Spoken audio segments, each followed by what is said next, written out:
Learn English through stories, E16 PDF. Adapted and modified by Kulwant Singh Sandhu. Contents. 1. Amma, what is your duty to the Superman? 3. Jokes 4. Grammar page. Determiners. 1. Amma, what is your duty? I said Murty. At that time, my daughter, Akshata, was a teenager. By nature, she was very sensitive. On her own, she started reading for blind children at Ramana Maharishi Academy for the Blind at Bangalore. She was a scribe too. She used to come home and tell me about the world of blind people. Later, she wrote an essay on them, called I Saw the World Through the Blind Eyes of Mary. Mary was a student at the academy who was about to appear for the pre-university exam. Once, Akshata took Mary to Lalbagh for a change. The conversation between them was quite unusual. Mary, there are different types of red roses in this park, Akshata told her. Mary was surprised. Akshata, what do you mean by red? Akshata did not know how to explain what was red. She took a rose and a jasmine and gave them to Mary. Mary, smell these two flowers in your hand. They have different smells. The first one is a rose. It is red in color. The second one is jasmine. It is white. Mary, it is difficult to explain what is red and what is white. But I can tell you that in this world there are many colors, which can be seen and differentiated only through the eyes and not by touch. I am sorry. After that incident, Akshata told me, Amma, never talk about colors when you talk to blind people. They feel frustrated. I felt so helpless when I was trying to explain to Mary. Now I always describe the world to them by describing smells and sounds which they understand easily. Akshata also used to help a blind boy called Anand Sharma at this school. He was the only child of a schoolteacher from Bihar. He was bright and jolly. He was about to appear for his second pre-university exam. One day, I was heading for an examination committee meeting. At that time, I was head of the Department of Computer Science at a local college. It was almost the end of February. Winter was slowly ending, and there was a trace of summer setting in. Bangalore is blessed with beautiful weather. The many trees lining the roads were flowering, and the city was swathed in different shades of violet, yellow, and red. I was busy getting ready to attend the meeting, hence I was collecting old syllabi, question papers, and reference books. Akshata came upstairs to my room. She looked worried and tired. She was then studying in class 10. I thought she was tired preparing for her exams. As a mother, I have never insisted my children study too much. My parents never did that. They always believed the child has to be responsible. A responsible child will sit down to study on his or her own. I told Akshata, don't worry about the exams. Trying is in your hands. The results are not with you. She was annoyed and irritated by my advice. Amma, I didn't talk about any examination. Why are you reminding me of that? I was surprised at her irritation. But I was also busy gathering old question papers, so I did not say anything. Absently, I looked at her face. Was there a trace of sadness on it? Or was it my imagination? Amma, you know Anand Sharma. He came to our house once. He is a bright boy. I am confident that he will do very well in his final examination. He is also confident about it. He wants to study further. She stopped. By this time I had found the old question papers I had been looking for, but not the syllabus. My search was on. Akshata stood facing me and continued, Amma, he wants to study at St. Stephen's in Delhi. He does not have anybody. He is poor. It is an expensive place. What should he do? Who will support him? I am worried. It was getting late for my meeting, so I casually remarked, Akshata, why don't you support him? Amma, where do I have the money to support a boy in a Delhi hostel? My search was still on. You can forfeit your birthday party and save money and sponsor him. At home, even now both our children do not get pocket money. Whenever they want to buy anything, they ask me and I give them money. We don't have big birthday parties. Akshata's birthday party would mean calling a few of her friends to the house and ordering food from the nearby fast food joint, Shanti Sagar. Amma, when an educated person like you, well-traveled, well-read and without love for money, does not help poor people, then don't expect anyone else to do. Is it not your duty to give back to those unfortunate people? What are you looking for in life? Are you looking for glamour or fame?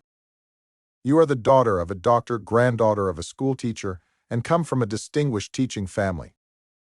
If you cannot help poor people, then don't expect anyone else to do it. Her words made me abandon my search. I turned around and looked at my daughter. I saw a sensitive young girl pleading for the future of a poor blind boy. Or was she someone reminding me of my duty towards society? I had received so much from that society and country, but in what way was I giving back? For a minute I was frozen. Then I realized I was holding the syllabus I was looking for in my hand, and it was getting late for the meeting. Akshata went away with anger and sadness in her eyes. I too left for college in a confused state of mind. When I reached, I saw that as usual the meeting was delayed. Now I was all alone. I settled down in my chair in one of the lofty rooms of the college. There's a difference between loneliness and solitude. Loneliness is boring, whereas in solitude you can inspect and examine your deeds and your thoughts. I sat and recollected what had happened that afternoon. Akshata's words were still ringing in my mind. I was 45 years old. What was my duty at this age? What was I looking for in life? I did not start out in life with a lot of money. A great deal of hard work had been put in to get to where we were today. What had I learned from the hard journey that was my life? Did I work for money, fame, or glamour? No, I did not work for those. They came accidentally to me. Initially, I worked for myself, excelling in studies. After that, I was devoted to E16 and my family. Should not the remaining part of my life be used to help those people who were suffering for no fault of theirs? Was that not my duty? Suddenly, I remembered JRD's parting advice to me. Give back to society.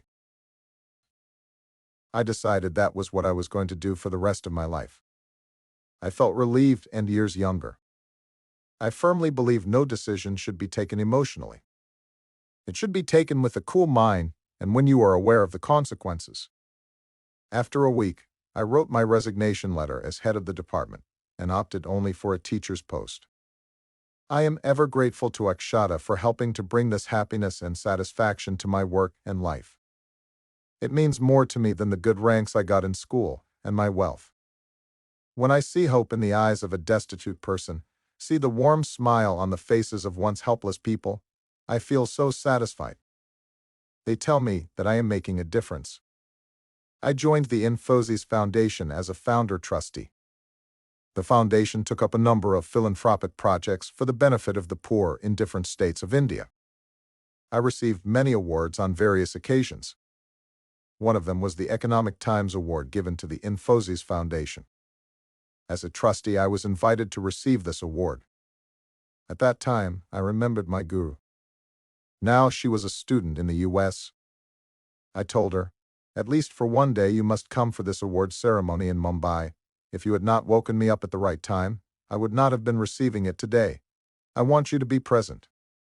I will remain indebted to Akshata forever for the way she made me change my life and the lesson she taught me. 2. The Supermen. By Sudha Murty. The men of Suvarnanagari were very lazy. They only liked to gossip and tell each other tall tales. As soon as the sun rose, the men would tuck into a hearty breakfast and start gathering in groups. Then they would spend the rest of the day telling each other impossible stories. They came back home only at lunch and dinner time. Suvarnanagari had fertile land all around it, and if the men had spent even a little time in the fields, they would have reaped wonderful crops. But as they did nothing, all responsibilities ended up on the shoulders of the women, who had to slave the whole day. They cooked, cleaned, sent the children to school, worked in the fields, took the crops to the market. In short, they did everything. One day, the tired women got together and decided the men needed to be taught a lesson. Someone suggested writing to the king, who was known to be just and kind, about their problem. So a letter was written and sent off. The women went back to their work, but kept a sharp lookout to see if the king would send any help. But many days passed, and slowly the women began to lose hope. After all, why would the king of such a vast empire be concerned about the plight of a few women in a tiny village like theirs? A month passed by, and soon it was a full moon night. The men ate their dinners, and, because it was so beautiful and well lit outside, they gathered again to chat and boast. That night, they were trying to prove to one another that they were capable of performing the most impossible tasks. As they sat talking, and the stories flew around, a tall and handsome stranger joined them. Seeing his noble features and intelligent eyes, each man wanted to prove himself better than the others and impress him. One said, "I knew the map of our kingdom even before I left my mother's womb. As soon as I was born, I ran to the capital and met the king. My mother had such trouble bringing me back home." Everyone was impressed with this story. But not to be outdone, a second man said, "So what is so great about that? When I was just a day old, I could ride a horse. I sat on a big horse and rode all the way to the king's palace. He received me with a lot of love, and we had the most delicious breakfast together." At the thought of food, everyone got dreamy-eyed, and the story was greeted with a round of applause. Now a third man said, That's nothing. I sat on an elephant when I was a week old and had lunch with the king in his palace."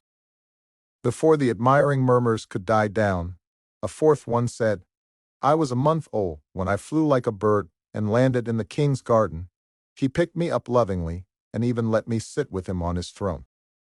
While everyone seemed to be awed by these stories, the stranger spoke up. "Do you four men know the king very well?" "Of course we do," they replied together. "Our king knows and loves us. In fact, he is proud to have supernatural beings like us in his kingdom." The stranger looked thoughtful. "That makes my task so much easier. You see, I work in the king's court. Some time back, the king had called 4 supermen to the city in order to repair a large hole in the city walls. As you know, we use the largest, toughest stones for building these walls, and they could be lifted and put in place only by these supermen. The 4 asked to be paid in gold bars, and the king gave them the money. But that night itself they disappeared from the palace. I have been wandering the kingdom ever since, looking for them. The king has ordered me to find the 4 men and bring them back to the capital to finish the work. They will also have to return the gold they ran away with. It looks like my search has finally ended. I will take you 4 to the king, along with the gold you stole from him, and I shall be the rich one now." By the time the stranger finished telling this amazing story, the men's faces had turned ashen. What trouble had their lives landed them in? Together they dived at the stranger's feet. "Save us," they wailed. "Those were all lies. We're just a bunch of lazy men. If you forget our stories, we promise to stop telling lies and do some honest work." The stranger smiled. "So be it. I will tell the king there are no supermen in this village, only hard-working, ordinary men and women." That night itself he left the village, and the women were sure they saw a happy twinkle in his eyes as he rode away on a handsome white horse, fit to belong to the king's stables. 3. Jokes. First day at school. The little boy had just started school. When he returned home the first day, his mother asked, "Bunty, what did you learn today?" "I learned to write," said Bunny proudly. "Oh, what did you write?" asked Mother excitedly. "I didn't know. I haven't learned to read yet," said Bunny, smiling from ear to ear. The job. A woman was being interviewed for a job. "You understand that before we can offer you a position, you must take a short test," said the recruiter. "Of course," she answered. "Well, how much is 2 plus 2? Said he. "4," said she. A second applicant entered the room. After a short interview, the recruiter asked, "Are you ready for the test?" "Yes," said the applicant. "Well, how much is 2 plus 2? Said he. The applicant answered, "Whatever the boss says it is." The second applicant got the job. 4. Grammar page.